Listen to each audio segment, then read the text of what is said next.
This is a true story. The podcast you're about to hear was recorded in Wisconsin and New York in 2017. At the request of the survivors, the names have been changed. Out of respect for the dead, the rest has been told exactly as it occurred.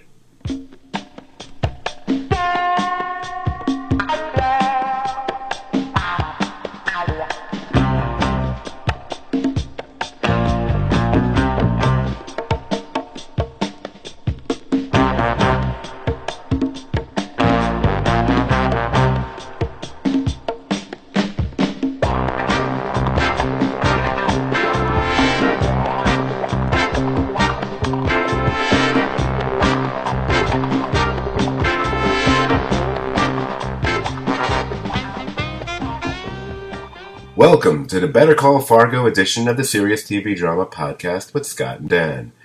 I'm Scott, and with me as always, the Wally Brando to my Mr. Jackpots, it's Dan. Good morning, Scott. Good morning. Yes, good morning, Dan, and we are indeed doing this in the morning. At least it's morning with the sun's up as opposed to, post-midnight the way it normally is for us, these things. Yes. So, this week, there was no Better Call Saul. Very sad. But I think we've got more than enough to chat about with those two other kooky, crazy shows that we're talking about now. Especially one of them, Jesus. But, I think let's get right to it with the latest episode of Fargo.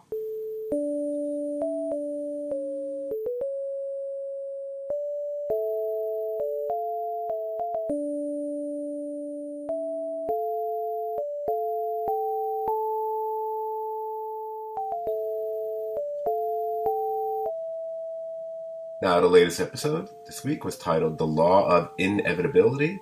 It was written by Hawley, along with a pair who have worked on a few previous Fargo episodes, Matt Walpert and Ben Nadivi. And it was directed by Mike Barker, who's directed episodes of various TV series such as The Handmaid's Tale, Outlander, and Broadchurch. And with a title that needs little in the way of definition, I'll just say that the law of inevitability is one of the caveats of the improbability principle. It essentially means something must happen. If you want to be more specific than that, one must list all the possible outcomes of a random event, and this law dictates that one of those outcomes must occur. Although in my own personal life, I would often try to imagine all the conceivable scenarios for how something will play out, and quite often something that hadn't occurred to me is what happens. That's probably some other law, like it's Scott's law or something. Anyway, I digress mightily. Let's get to the actual episode and see if that title makes sense this week.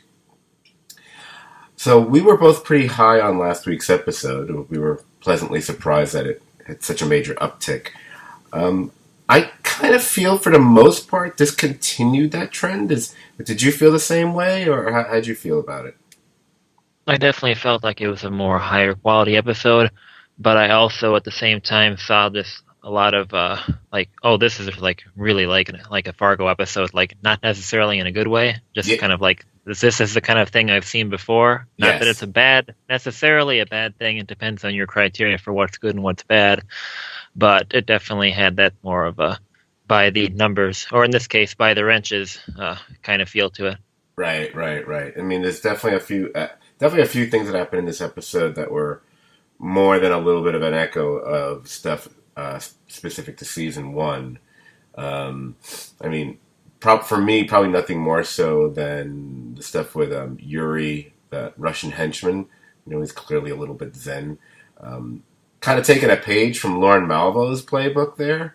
The whole intimidating the local police thing. It kind of played out kind of like Malvo and Grimley back in season one.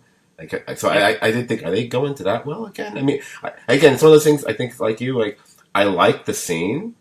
I mean, I think it was well done. But it felt like, you're kind of going to a well again there for me.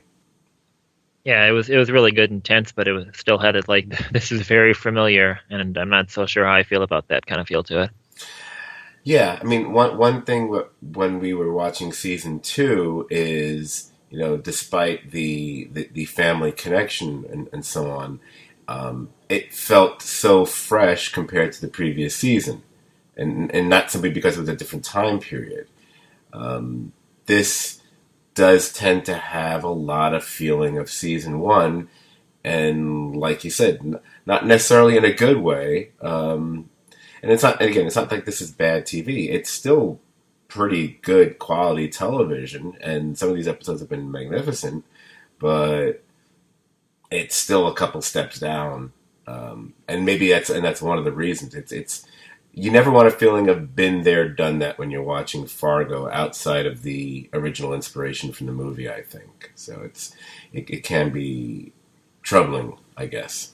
Yeah, we definitely don't want to have the feeling too. Where I mean, let's be honest, this isn't the greatest season of TV, and not the best season of Fargo. But we don't want to be watching this and just be like, oh well, I could have just rewatched season one instead of watching this. You don't want to kind of have that feeling at the end, because if they're going to keep reusing a lot of the same stuff, I mean, we may as well just fucking rewatch season one if they're not going to step out their game. And hopefully they'll do that a little bit more here, and it'll be worth the time. But I could see why somebody could be watching and just be like, oh, why am I doing this again? Right. Well, yeah, you've got that. Even though it feels like they've taken certain characters from season one and maybe spliced them into a couple characters. Like there's no one Lester here, but for a while it looked like Lester was like being divvied up between, say, like Emmett and Ray and maybe someone else, whatever. Although I still don't think any of them really equal him, quite frankly, because they I don't think Emmett has shown himself to be out and out evil just yet. More lame and more wanting to cling to something to rationalize what's been going on around him. But we're 7 episodes in, and even his moment of almost turning on, not almost, but turning on side because of what Vargas had told him, and then he snaps out of it again. So I don't think he's really made it. I don't think his character has made that transition from, oh, he's a good guy to, oh, he's a bad guy after all, kind of a thing. So we're kind of lacking. And again, I think one of the issues with the season altogether has been the core of it. The Stussy brothers are far weaker than what we've seen in the previous couple seasons of the show. So we've been more interested in all the surrounding characters than we've ever been in them, I guess. Right. I mean, it's kind of at the point, like, if you think about it, like, does the show even have a main character? I mean, is there anybody that's really standing out? Like, really standing out? Because there just isn't for me at this point. I mean, there's some that I like and some that are portrayed well. But as to, like, if there's anybody that's, even at the level of, like, a Hansi from last season, there just isn't anybody really getting there for me, let alone a Lou or any of the, Lester or Malvo. Well, I guess, I mean, it's one of those interesting things with a show like this is, does one look at the quote-unquote hero as the main character, or does one look at the perpetrator or where the events tend to be swirling around as the main character? I've never actually thought about that before, and I'd have to, and I don't know if I'm sure. I mean, I guess Molly has to, I mean, Molly to me is the main character in season one, regardless of how much of the story may be devoted to Lester and Malvo, because she's the hero. It's the hero's journey. Whenever you look at all these shows, you got to think of who's the hero, where's the journey, and that's hers. Which is why I have my issues with the final episode, that she's kind of taken out of it to a certain extent because of her circumstance. And Lou certainly is in season 2, without a doubt. Here, it's supposed to be Gloria. And when she is on screen, I think she's great. I think that one of the, again, going back to the problems of the season and including this episode, although still enjoyable, so it's an interesting line we're towing here, it kind of feels like obstacles are being put in her place in such a way that just to keep it going for the entire season, because I feel like Gloria could solve everything within 2 episodes. And between, it's mostly, the asshole Chief Mo character who, again, goes back to being super annoying in this episode, and to the point where I'm not believing that character on the show. It's It's too much of a two-dimensional contrivance I've seen a million times over. In fact, it's a character, that actor, and I like Shea Wiggum. I've seen him in a number of things, even playing this kind of part before. I mean, for anyone out there who's seen the first season of Agent Carter, this is essentially the character he is for most of that season, and then he kind of redeems himself, but he's still like the asshole in the way of the female protagonist, even though everyone watching like, can't you see what she sees? What's wrong with you? But here, I found it more irritating than not. So, Yeah, it's pretty tiresome. but I do think there's so much else going on in this episode. I would still grade this one fairly highly compared to some of them this season. Like I said, it still had. I felt that it had like decent doses of like three different types of things. It had its tension, which was my big thing last week. I mean, certainly, even though again we've seen it before, the stuff with it's Donnie the cop at the police station / library, and I love the fact that the police station shares a space with the local library. It's so ridiculous. I love that. But the ending, that Yuri engineers the bus accident, and he's going after Nikki, and he's wearing that wolf outfit, which give them credit for this. If we're going to knock them for repeating things or echoing things from previous seasons, I haven't seen that before. So I like that and the Nikki character as a whole is something different than what I feel that we've seen in the first two seasons. And that was a scene I was really kind of like, I was hoping that she would wake up, although I kept thinking if she's still handcuffed to Mr. Wrench there, and which I guess is what you were referring to before, and for anyone watching, we see a character we've seen who was in season 1, the deaf assassin. That's who she's handcuffed to. I guess he's been in all 3 seasons because he's a kid in season 2, right?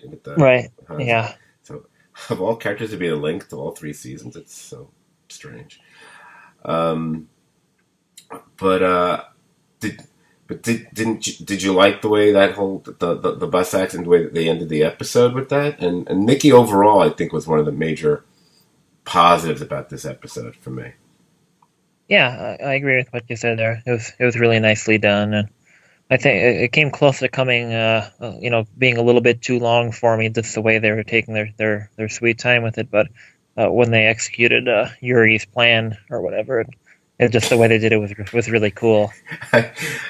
I'm going to remember you said that when we start talking about a certain other show, about talking about things going on too long. I'll remember that.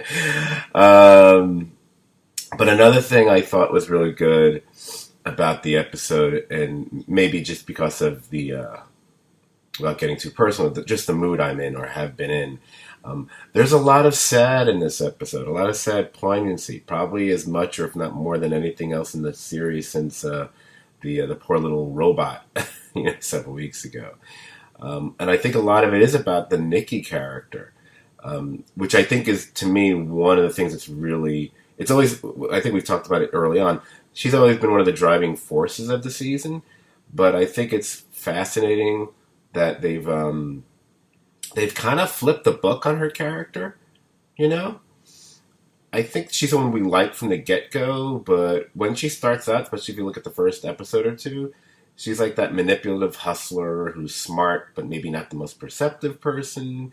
And it really came down to, especially in the first episode, she seemed more like an opportunistic user than anything else. I mean, I think she did turn out to have genuine feelings for Ray, as we see in later episodes.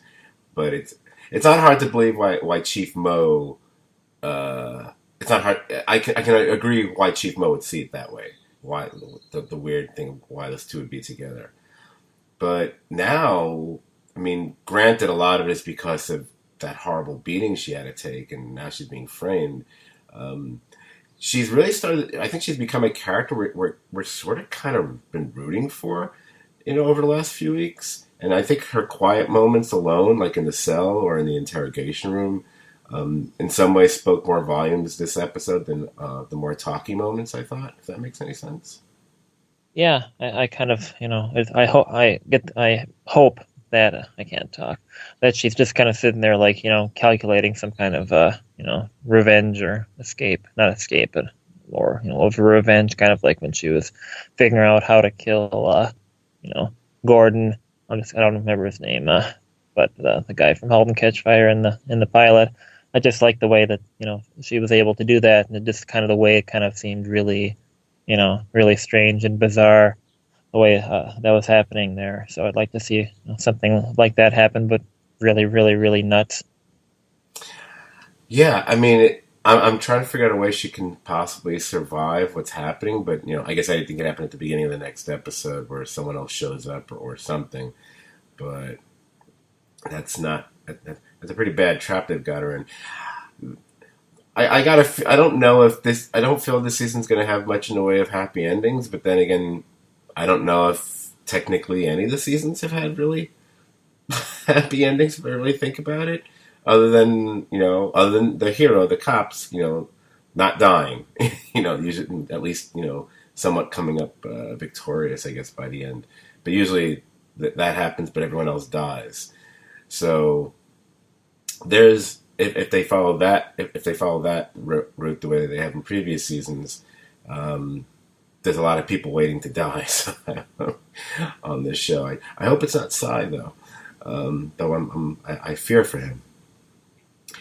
I think also with her, it's and why maybe it's also easier to root for someone like her. Maybe is I think largely because while she and Ray were what's the phrase, like they were clearly always up to no good, and she pushed out an air conditioner that killed a guy who was basically a bad guy himself. I've never thought that either of them were out and out evil, the way Vargas and his crew seem to be. I think they're misguided. I think they're lame quite often. I mean, everything they try, those attempted robberies and the sex tape blackmail, they're schemes that seem as sure to fail as them banking their future on winning bridge tournaments, which always seem to be the most ridiculous get-rich scheme I've ever heard. But it's like their comical efforts always have these really unforeseen but disastrous consequences that keep spiraling out of control. Whereas Vargas and his crew, they're just malicious and murderous thugs. Even if they're well spoken about it, that they're still like really bad people. So it's always easy to root for someone if they're up against the worst enemy possible. So I guess that's where Nikki is now, where she wasn't really a couple episodes ago.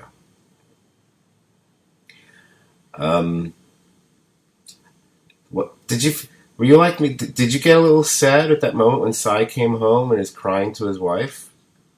Yeah, that was pretty nicely done. I definitely like that character. I have no idea what they're gonna do next with all these guys, but hopefully he comes through somewhat unscathed. Probably won't, but we'll see. Yeah, he's been an interesting character because at some points he's kind of been like the comic relief for us because he's just the performance and the character have been kind of pretty funny more often than not. But he's also had been witnessed or been dealt with in rather some horrible ways. Either he's drinking a cup of, yes, we're going to say it's a cup of piss, don't care, uh, or witnessing a horrible beating. But yeah, him crying. Like, what is it? He says when she asks what's wrong, he says the world is wrong because it's a world that it looks the same as it always has, but it's not his world anymore. He's looking at it. It's this world where murderers are roaming clear and open view, and he doesn't seem like there's anything he can do about it. And he's probably feeling there's no escape because, again, talking about schemes that don't seem to be well thought out. They got to be kidding me if they think they have even had a remote chance of being able to get out of the situation by selling off the business to Goldfarb. Which, again, at least they actually finally say it in this episode, is a kind of dark and nasty scheme too, because then they're putting like an innocent person in harm's way by selling off the business to her, not realizing that it's become a criminal enterprise and stuff. But I'm trying to think of anything else that was really noteworthy. Going back to Emmett, he has some interesting moments in this episode. At least, he's the world's worst at covering up his own guilt, though. I mean, everything from his bizarre behavior at dinner to he basically jumps the gun on every conceivable thing when that Officer Winnie shows up at the restaurant. It's like so. Talk about. I mean, if Ray and Nikki are not really all that well suited for the criminal mastermind lifestyle, neither is Emmett because he's. I was like, not that I'm even. It's weird because I'm sort of. I can't. I don't know if I'm quite rooting for Emmett or not. But you had that reaction like, no, just shut up. Just don't say it. What are you doing? She hasn't even said anything yet. She's a traffic cop. She doesn't even know what she's doing, quite frankly, and you're just making it easy for her. But I did think that was pretty funny. But I'm trying to think what else happened. Oh yeah, but then it's interesting because he feels like he's a character who's kind of he's lost right now. I think, particularly after accidentally killing his brother. So, like I said earlier, I think he's just clinging or clutching to anything he can just to get almost a foothold on reality again. Whether it's to rationalize what he's done or working with Vargas. That's why I think it's so easy for him to suddenly turn on Psy the way he does, because Vargas is now the guy who's cleaning things up for him as opposed to Psy. So he has to try to build on this trust he now has to have in Vargas. So naturally, he's going to start, buying into Vargas's bullshit. Even though when Psy points out it makes no sense, I think he says something like, "Yeah, I want to go from making millions to making thousands." It makes no sense. It's a really great scene between them actually in the car. And I guess, and we don't get that much Vargas in this episode actually. But we do get Vargas sort of, for lack of a better way to put it, I guess he's kind of helping to console Emmett to a certain extent by telling that little story of the story his mom used to tell him when he was like, I think trying to get to some sleep or was scared or something. I can't remember I didn't write this down. I don't remember the reasoning why his mother would tell him this story. I just thought it was interesting. His mother tells him a famous old, like I guess you call it like a nursery rhyme kind of a story. That's always had very sinister overtones. So of course that's the story that Vargas' mom told him. Yeah. I enjoyed him, pretty much like helping himself to like Emmett's Christmas presents or whatever. Yeah, that was so insane. It was.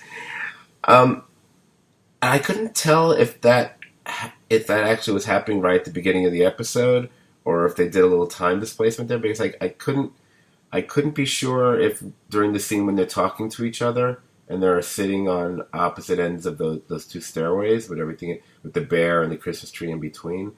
I couldn't tell if the presents were sitting there all open or not. I couldn't really make that out or not. But yeah, just putting on the tie and smelling the perfume. It's like Vargas is a little kid right now. He's opening up all the presents ahead of time and just basically quote unquote like playing with all of them. I like him looking puzzled at like the slipper, the shoe slipper thing that I guess Emmett got yet another pair of them or something. But can't think of much else beyond circling back to Gloria. And pretty much said a lot about her already. The fact that I think she would just solve everything without all this. I guess Vargas must have another person on the payroll outside of Mimo and Yuri, because the whole DJ Qualls showing up as like some sort of assassin to kill Nikki while she's in jail. I'm guessing he must be working for Vargas. It's the only thing that makes any sense there, because they yeah, don't they have one or two guys working inside that semi trailer? So maybe it's like one of them.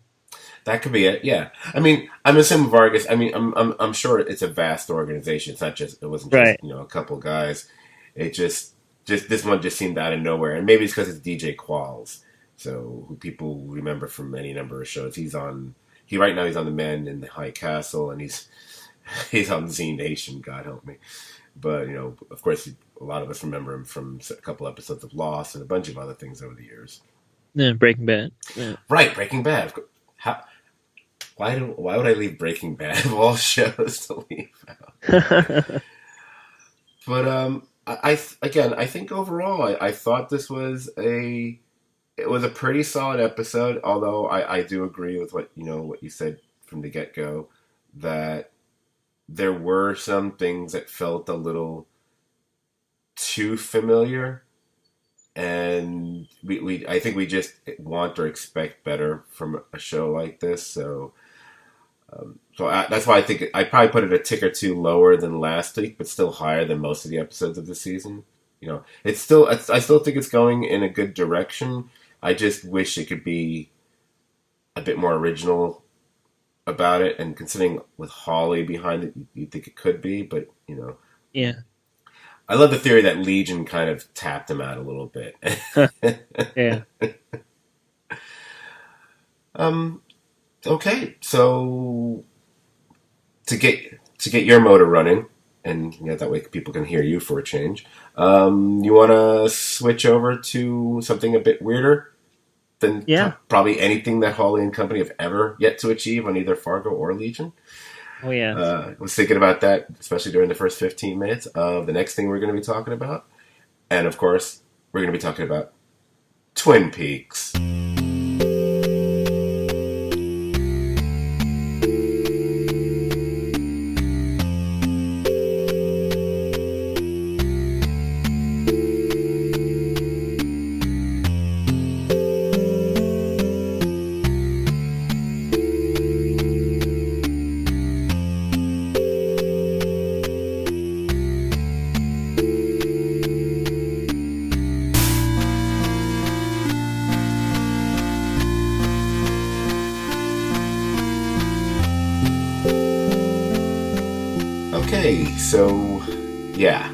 So parts 3 and 4 were available pretty much at the same time as the first two parts, either by streaming service or Showtime on demand.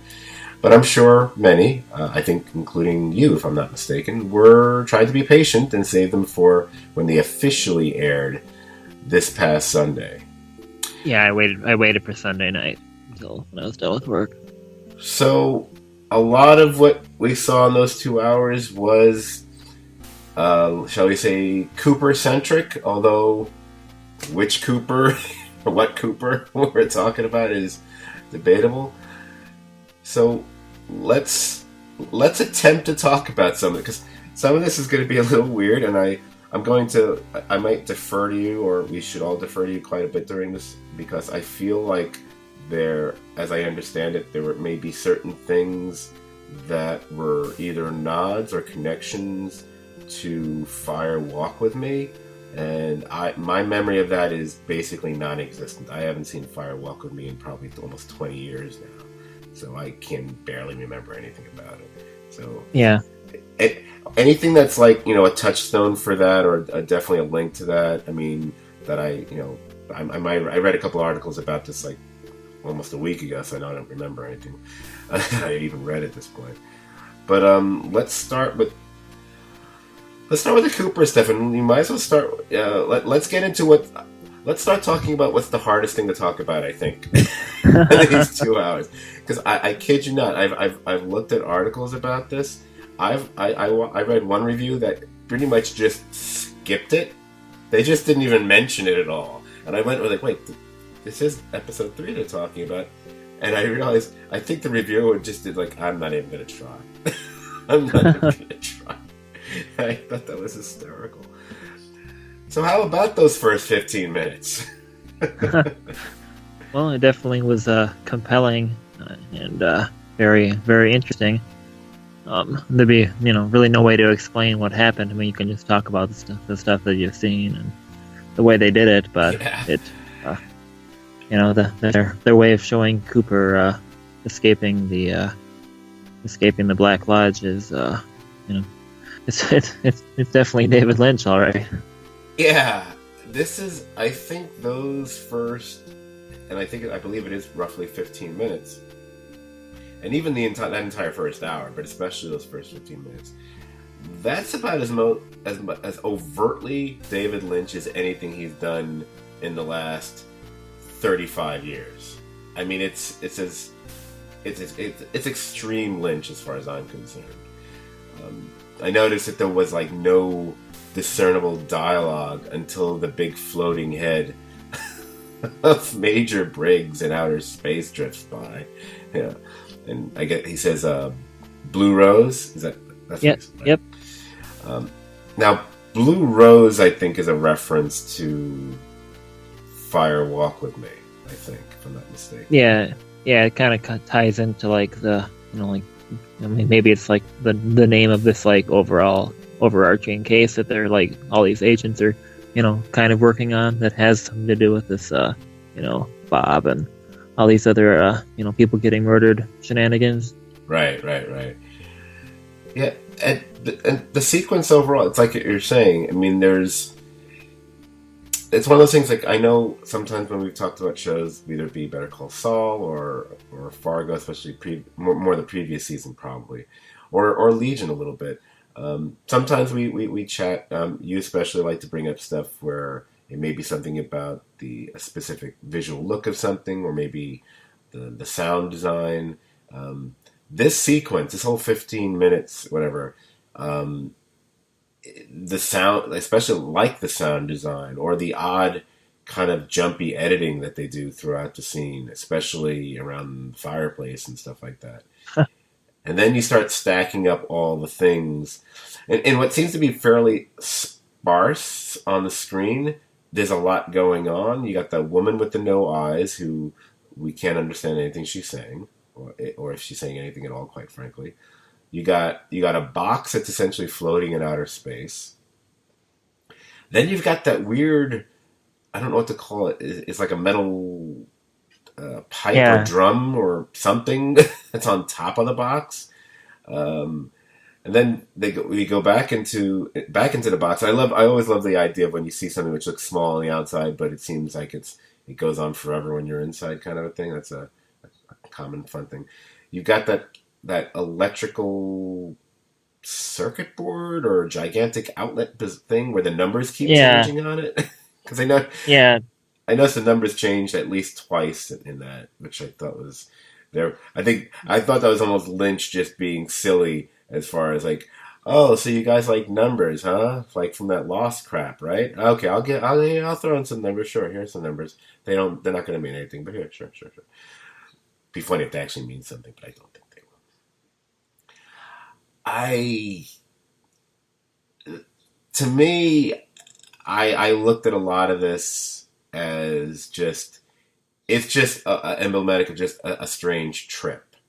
And whether it be Cooper in outer space or Cooper looking at this weird purple seascape out of nowhere, whatever. Or, doesn't Ronette show up in it or something towards the end of the sequence? Yeah, I'm not sure who that was, or if that was her, or if that was like the whoever, like didn't have the eyes and like mouth and like before the switch got flipped, but it could have been somebody different because that person kind of floated off into the stars, I guess. Yeah, I think woman with no eyes who whatever that was, I don't know. I think she tumbles off and floats off into wherever. But I'm fairly sure the woman who's by the fireplace later on in the scene, I think that's supposed to be Ronette. I don't know that from my own knowledge because I'm not that smart, but I think I did read that somewhere. So I think that's who that's supposed to be. Not that I recall anything that happens. I also watched these like last Friday afternoon, so I'm actually struggling to remember a few things. So I might have to defer to you. You have a couple more days on me for this. But yeah, there definitely was plenty of crazy stuff going on there. I'm guessing we'll probably never get any explanation for any of it. I don't see how it would come back in. But, they'll probably go on they'll talk more about Major Briggs, I'm sure, and what the Blue Rose stuff means. I noticed that when Cooper after the switch gets flipped and he returns into that room, I noticed there was a blue rose on the there was a table there in between him and the weird thing on the wall. So I noticed that, but it probably was just there for you know They're being cute. yeah. Well, that's the thing with Lynch is there's always that trick with you don't know half the time if something's there and it's an actual clue to something, and when it's just them being a smartass, because they are guilty of that. They do that, absolutely. So, which is it's just funny because it confounds the people who love looking for like a million different clues to try to interpret or figure things out and come up with theories, whatever. And you never know. It's bad enough when you can watch something and it's like, oh, this is there for a reason, and this is there, but just to be, kind of trippy the way like these first 15 minutes were.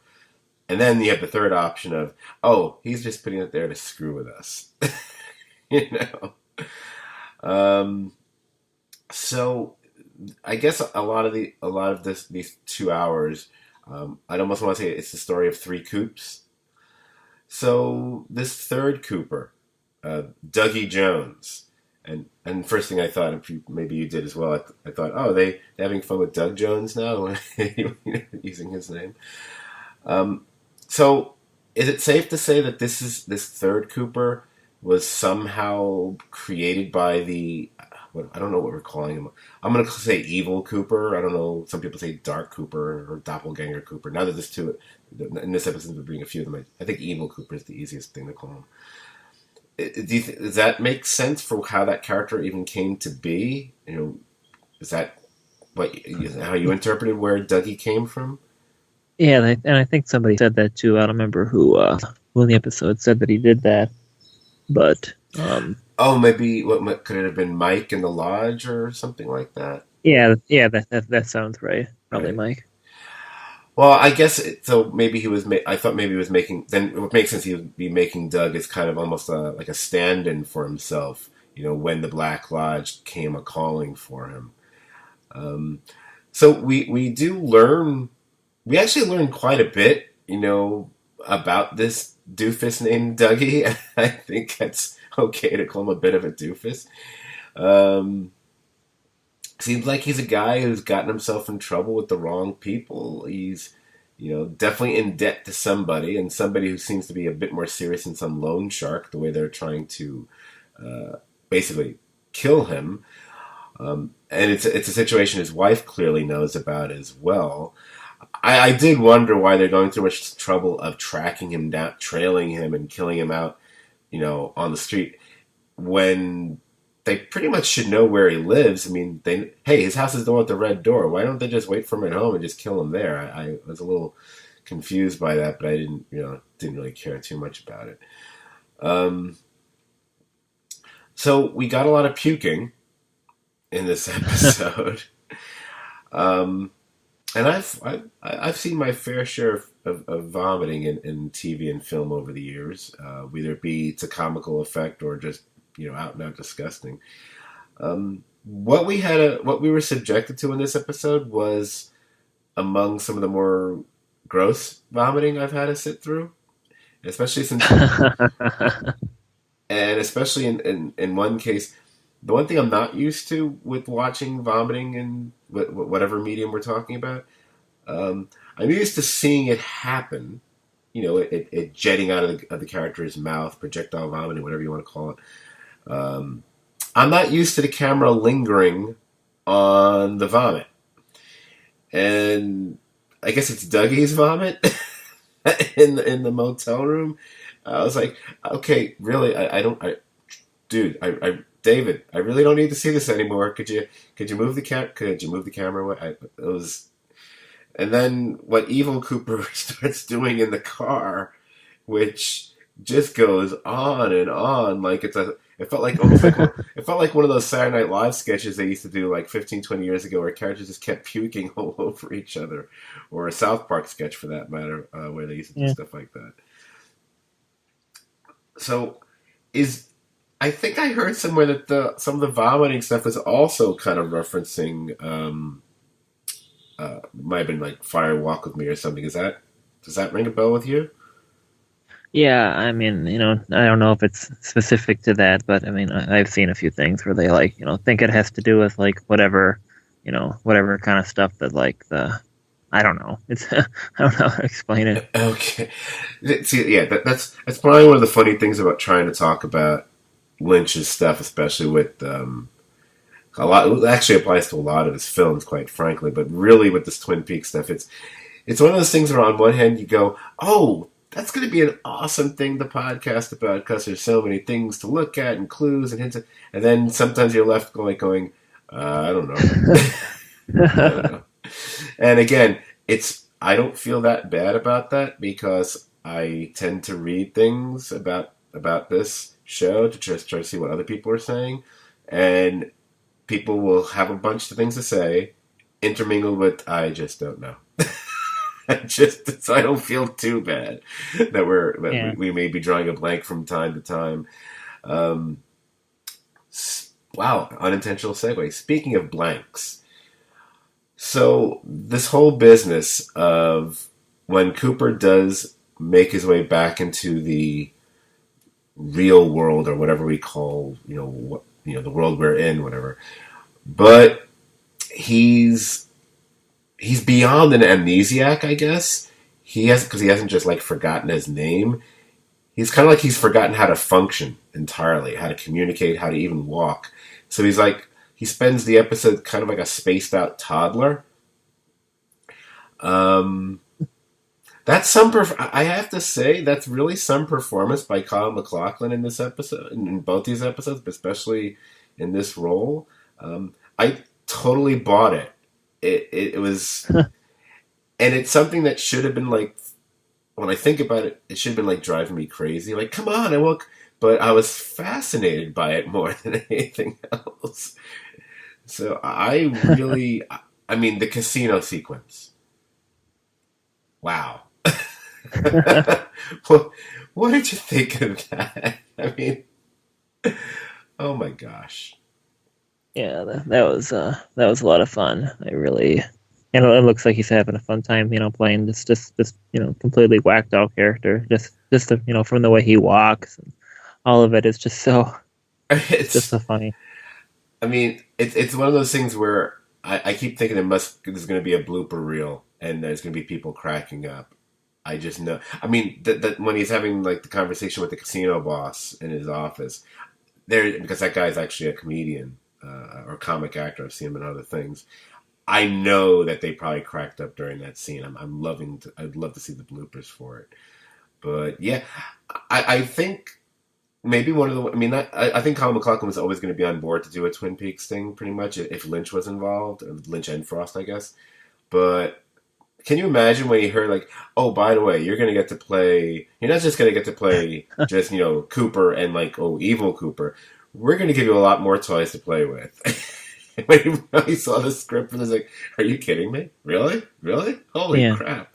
Oh yeah, and just in these two episodes, we get to see him play like like actual Cooper, just like going through like the most bewildering crap, like in the Black Lodge area, kind of, and we get to see him like playing this this Dougie that isn't exactly all together, and playing kind of a more sinister evil Cooper, and then evil Cooper pretending that he's good Cooper but still sinister as fuck. I mean, he's just all over the map this week, and it's Right. just but all of it's completely convincing. And also keep in mind he's playing both the the Dougie character who we now see as a short-lived character, I guess, and Cooper with his brain kind of like kind of erased and having to relearn everything is an entirely new character unto itself, I guess. But I could. You know what? What's funny is that I remember commenting last week about certain sequences and how long they went on for and how it was tested my patience. And there were things that tested my patience again in these 2 hours, but none of the Cooper stuff, however. Because even as long as the stuff that went on for at the casino, I could have sat through watching Mr. Jackpots win all 30 jackpots. I was just enjoying that. So, it did kind of seem that way at a certain point. But, if it meant we get to hear him say, hello, 30 times, I was cool with that. That was so much fun. By the way, as far as fun casting, and obviously we're going to talk about a little bit about that shortly. As you know from other podcasts, I always love to point out things that are related to the old HBO series, Mr. Show. The guy who wins at the slot machine, where I don't know what to call Blank Cooper picks up the hello from. That's actually a guy from people would recognize from Mr. Show. The actor's name is John Ennis. He was on I think all seasons of Mr. Show. So that was kind of a cool thing to see on this one. But I think one of the really fun things with him is it's the whole fact that he doesn't know how to do anything. Like he doesn't know how to tie a tie. But the cup of coffee thing. Can I ask? Did you think was it possible when he was given a cup of coffee that might break him out of the fog for a second there? That was going to be That's what I was. Go on. Yeah, they definitely made it seem like that could happen there, but they sure as hell didn't stick with it. No. I actually, what I really liked about it, because I remember, as I said earlier, I called him like a spaced out toddler, because I think a lot of what he's doing throughout kind of is like that. He's just learning how to walk, it seems, and the way he's repeating words that people say to him, like, the last couple words, like little kids might. Him drinking coffee for the first time is the way like a little kid would drink coffee for the first time. Like your parents are drinking coffee, it must be the thing to do. It's really cool. Then they give you a cup, and all of a sudden, it's awful. So I thought that was really great.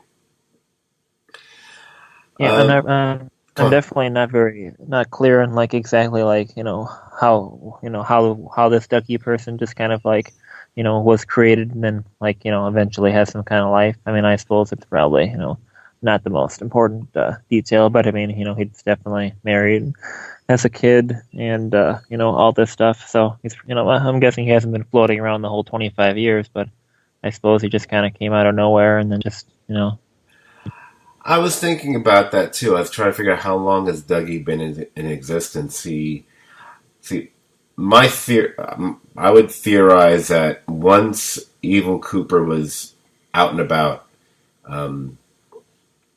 that he at some point shortly thereafter I don't know how he does it.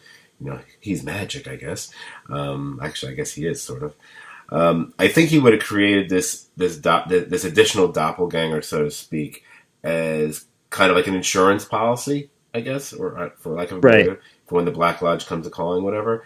So I could see that maybe because probably when he created him, he probably looked just like it's probably like another identical twin kind of a situation. But obviously Dougie's put on a little bit of weight.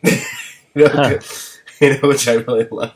I love how everyone's like, "Oh, you've lost weight." It's like he looks so much different, and you're just reacting loudly. Oh, whatever.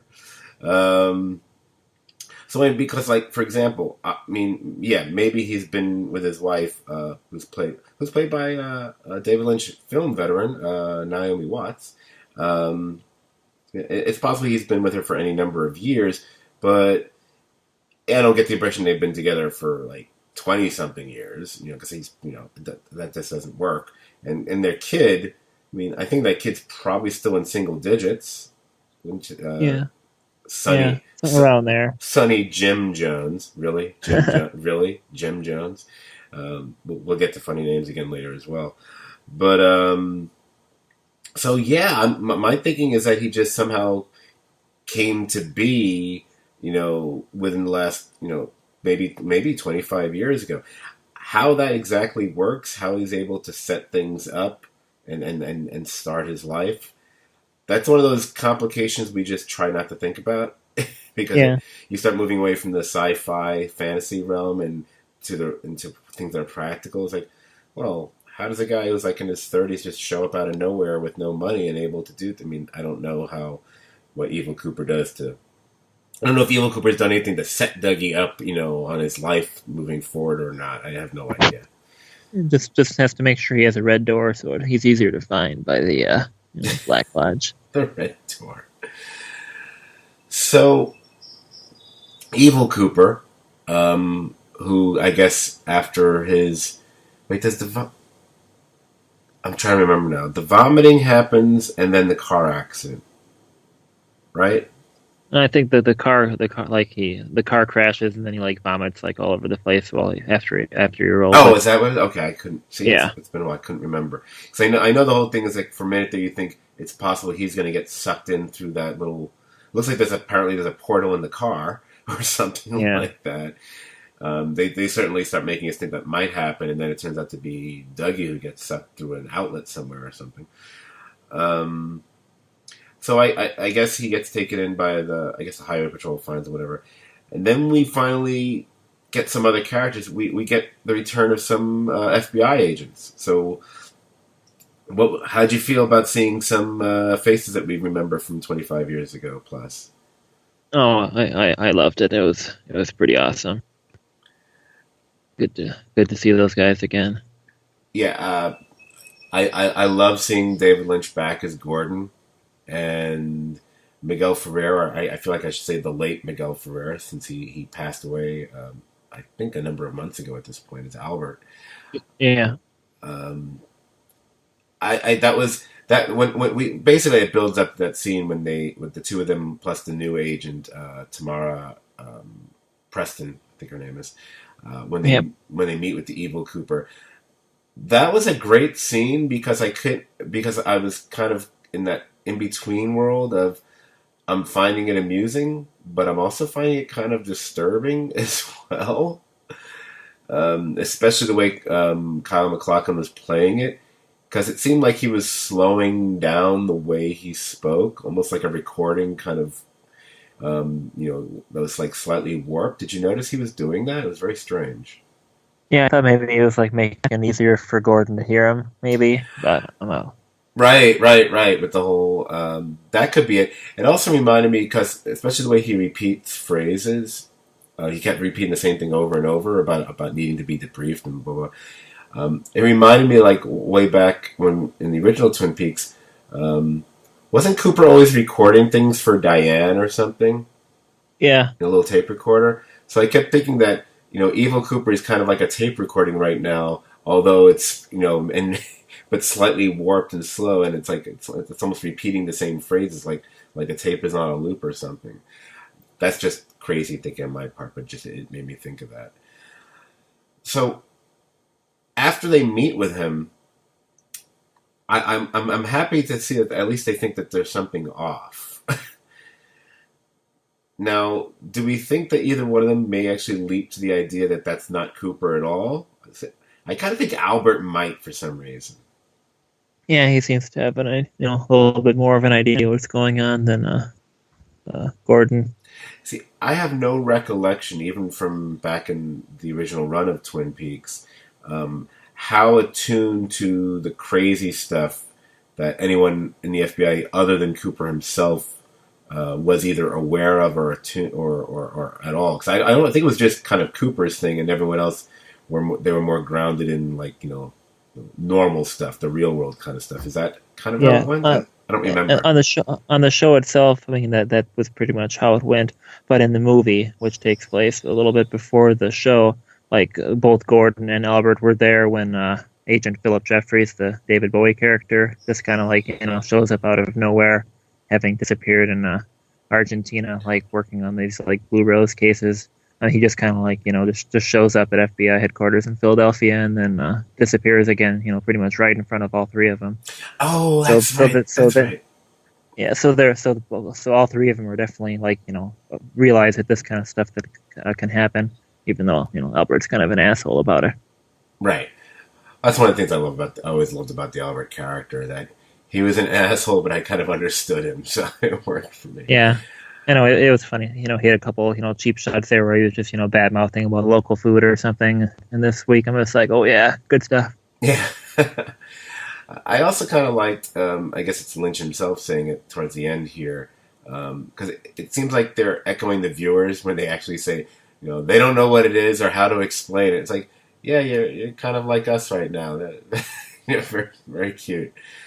Um, I'm trying to think of anything else that was really. Oh, I guess we should mention another returning FBI agent was Denise. We got to see the David Duchovny character again.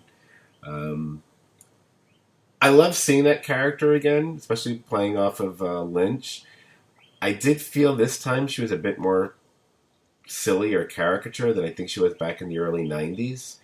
Yeah, So, and they were yeah they seem to be trying to have a lot of fun there too. I mean, just kind of like the fact that that she's saying Federal Bureau of Investigation instead of like FBI like Mulder says all the time. I mean, you could tell they're definitely winking at that kind of thing too. oh yeah, yeah, yeah. Oh that stuff I loved. I think it was more the weird catty stuff seemed a bit kind of like could have.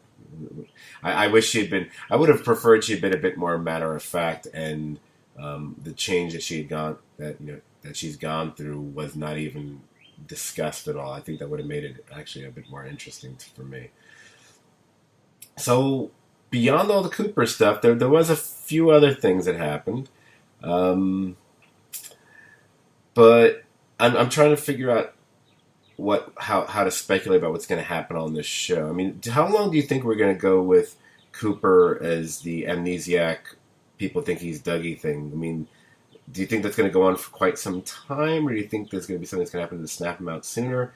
I mean, it's an 18 episode season. I don't know if I want to see Amnesiac Cooper for another, 12 or 13 episodes at this point. Yeah, but That might drive me crazy. That would probably drive yeah, me but crazy. probably a couple more, and then they'll be good with it. I think. I think they got some more stuff to do in Las Vegas with it, and figure out what's going on with some of that. Not that we even know something's going on, but I guess there probably is. But I would make it go on forever. But I could be wrong. Well, I'm wondering because we see that Dougie gets erased from existence in the Black Lodge, which is like, oh wow. So that kind of makes me think that the Black Lodge was like, okay, we're not fooled here, idiot. We're still going to be looking to draw evil Cooper back in, but I wonder if it will just draw either Cooper in. As long maybe it's almost like the Speed Force needing a speedster. The Black Lodge needs a Cooper, maybe. So I guess that's kind of one of the things to be watching for here, and I'm wondering if the whole thing is that we're waiting for these two to converge, because I guess we are going to eventually wait for the Coopers to meet, and that could be late in the season. I again, especially with a show like this, and with and with Lynch taking such control over all of it, we really don't know what the heck they could do here. So there's any number of things that can happen. There's still a bunch of characters we haven't seen yet that we know are supposed to be returning. So, there's that as well, Right, and they're definitely. I'm guessing you have no idea like what the show is going to be about exactly. I mean, obviously, at some point, Cooper probably has to become more of his normal self. But other than that, there's some stuff kind of going on in South Dakota, and a variety of other things that I suppose could happen. But for the most part, I couldn't even come close to guessing like how they would end this thing. Yeah, I'm still trying to figure out how they started this thing, quite frankly. Oh yeah, and that's an interesting point actually. Other than Evil Cooper being there, they in these both episodes they don't touch on the South Dakota crime stuff at all, as far as I can recall. And the New York thing is only briefly referenced because I think we do see a photo of that couple who basically had their faces chewed off, which wow, that was a rather nightmarish photo, quite frankly. But beyond that, not really much else. It's kind of interesting how the two things that took up so much time in the first two episodes are either not referenced or barely referenced in these 2 hours. Right. Yeah, they're definitely taking their time setting stuff up or just, moving past it once it becomes no longer relevant. Right. Well, I'd love to say that they only spend time on things that are relevant here, but then as we shift over to the sheriff's department, hey, you know what? It was really cool to see Frank Truman there. that I really dug that. I like the fact that he's in Yeah, charge. Um, I don't mind having him instead of Harry, quite frankly, because I think I'd rather. I mean, I know you'd mentioned that Michael Ontkean, I think he's retired from acting entirely, but Robert Forster is just a much more interesting actor, quite frankly. So I'd rather yeah, spend time with him than Harry Truman. yeah. It would have been nice to see Harry at least, again a little bit, but this is fine. It's kind of cool because they've kind of established the Frank character in the book that I read that came out several months ago too. I mean, Oh, cool. not that they covered him, whatever, but like he was on the same football team as like Hank and Big Ed and Oh, Harry Truman. So like back in high school, so like there's it kind of goes back a ways. my God, I totally forgot all about Big Ed until you just mentioned him. Wow. Right. We're supposed to see him, I suppose, at some point too, because I think he's on the cast list. Cool, cool, cool. Yeah.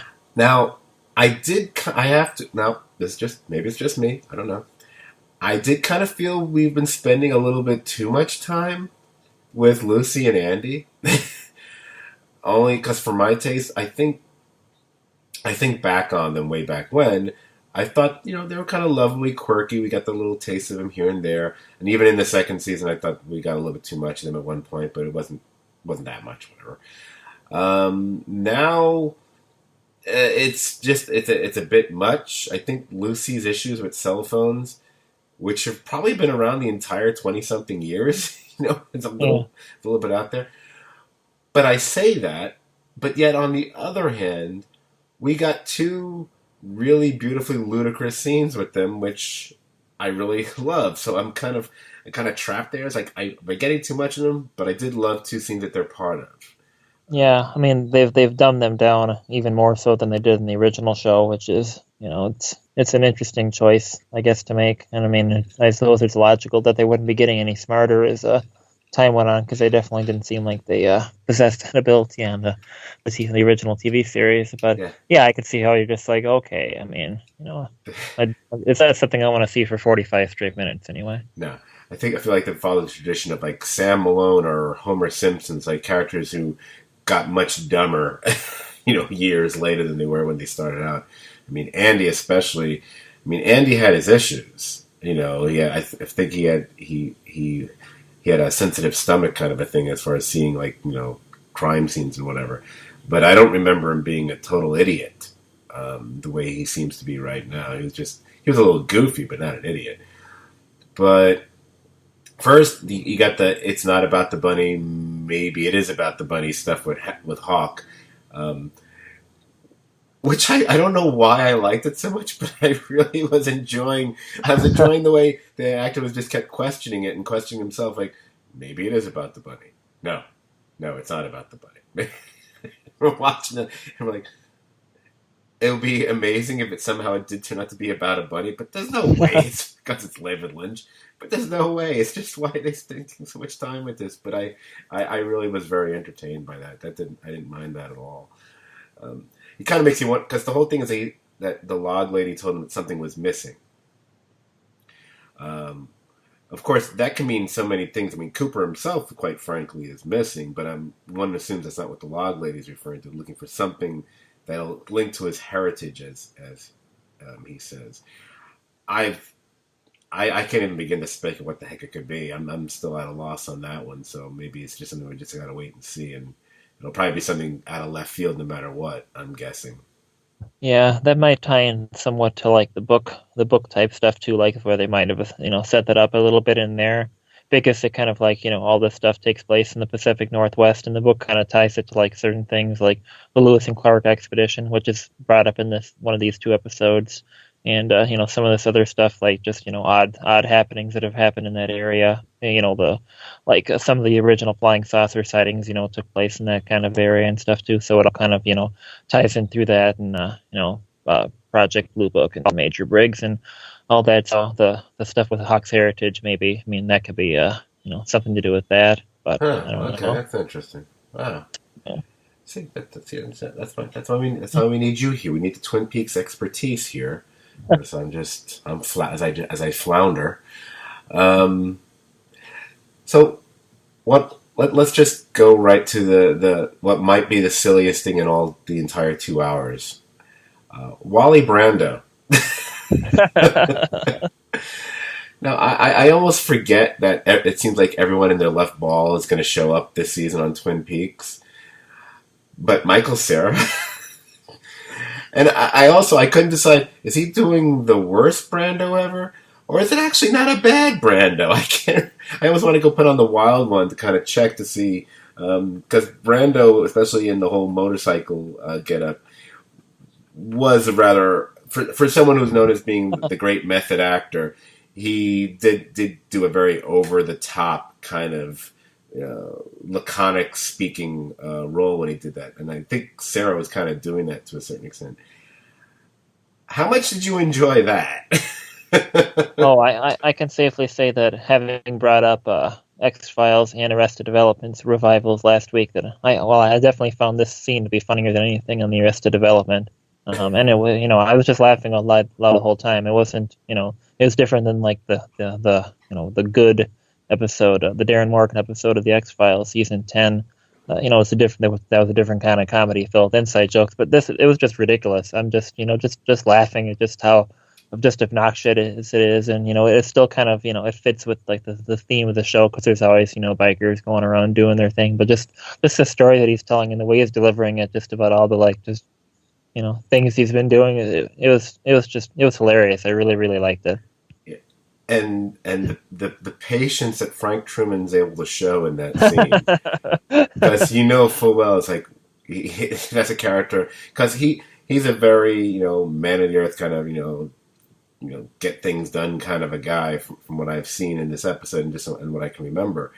So the fact he has to stand there and listen to this character basically bizarrely prattle on is really something. And I also love the fact he's doing the whole Marlon Brando Wild One character, yet he's doing quotes that seem like they're straight out of The Godfather as well. So he's doing he's doing all this Brando stuff all at once. I'm surprised he didn't quote Superman at some point. But it was so openly ridiculous that I kind of loved it. It's a weird show that one can get frustrated by not understanding what things mean, or maybe if an episode feels like it's not pushing the story forward, or scenes don't seem to do that. Obviously, this is a scene I don't think that really will have any impact on the show whatsoever as far as plot or anything else. But I don't care, because I was entertained by it. I was like, okay, this is just so goofy. I love it. That this is what I expect to see, many Twin Peaks episodes sprinkled with. I don't want it to be like the final episode to be like that, but an episode like this, I was fine with it. I'd rather watch this than linger on a pile of vomit. Right.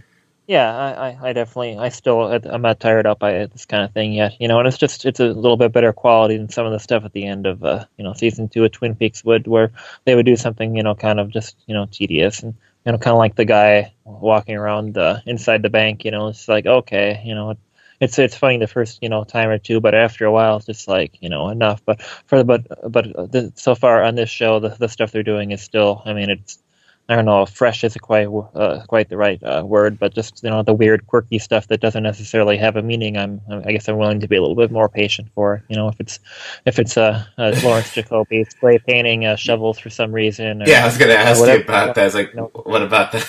What about the painting the shovels?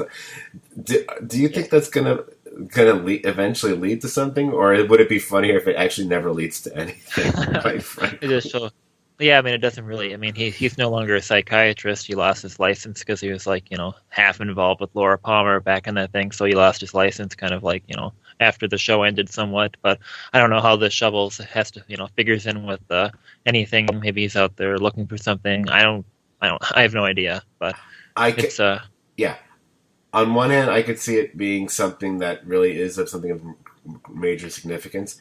But I could totally see Lynch just making a decision like, okay, every other episode, we're going to have a longer than it should be moment with Jacoby doing something that's involving these shovels.